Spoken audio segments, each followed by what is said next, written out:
Within days of the derailment, the tracks owned by Norfolk Southern Railway were fixed, the money-making cargo back in transit.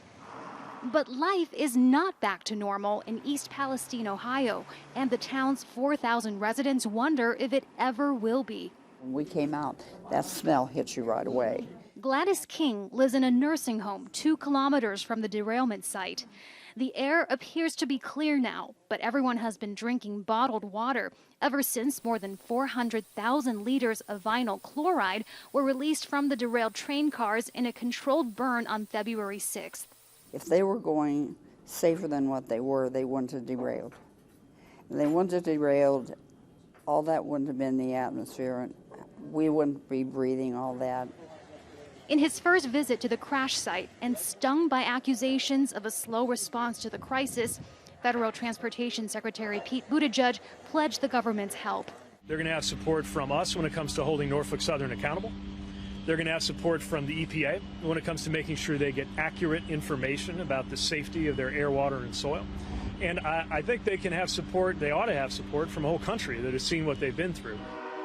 On Thursday, the National Transportation Safety Board released a preliminary report that said an overheated wheel bearing caused the derailment.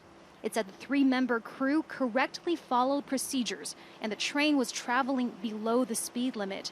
An investigative hearing will be scheduled in coming weeks. This was 100% preventable. We call things accidents. There is no accident. It has been nearly 3 weeks and the contaminated soil is still on the site. It is underneath those plastic tarps. The railroad company says it will haul all of it away and set up groundwater monitoring here. Residents say that should have happened long ago.